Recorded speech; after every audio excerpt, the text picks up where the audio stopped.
Hi there, I'm John with JonDale.com, and I thought I'd do a quick video review of my new Invisible Shoes sandals, running sandals from InvisibleShoes.com. And as you can see, they're really basic, kind of like to call them my Jesus sandals. And it's just a piece of rubber tied on with some string. But let me pull these off here and I'll show you some of the features that make these perhaps the best running shoes you'll ever own. Now, to be fair, I've only had them for 2 days now, but I'm super pleased with them. There's lots of different ways of tying them on. I tied them on with the simple slip-on method that they show on their website. But if you zoom in here on the shoe, you can see there's it's sort of shaped a little bit, so it's got a little bit of an arch to it, but there's no support there. It's just there to sort of fit your foot well, and then it's curved a little bit at the front and the back. And on the bottom, it's just a great, like really good traction. We went out for a trail run this morning on asphalt, decomposed granite, dirt, mud, and they just grip really, really well. And because they're rubber on top, your foot grips to them really well as well. If you've ever been running in Keens or anything that has leather or suede top surface, you'll know that especially when it gets wet, it gets really slippery.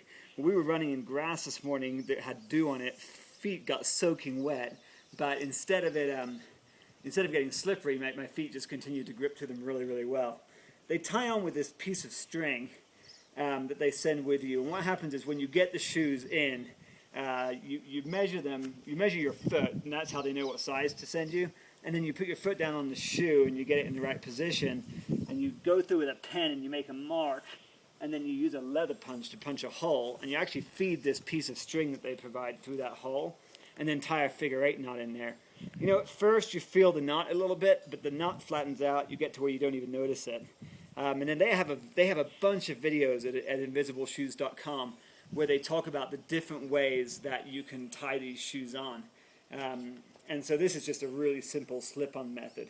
But the thing that have been really pleased with, I actually just did an Ironman 70.3 in Boulder on Sunday, so that was a few days ago, and did it with a separated rib, and the run was one of the most painful things because of the jarring of the run. And what I'm finding running in these is that instead of landing, if you look down at my foot, Elijah, instead of landing on my heel, which is what modern running shoes sort of, end up coaxing you into doing, you end up running much more up on the front of your foot, which allows your foot to be the shock absorber rather than your whole leg being the shock absorber. And so what I'm finding is that it didn't hurt my rib at all.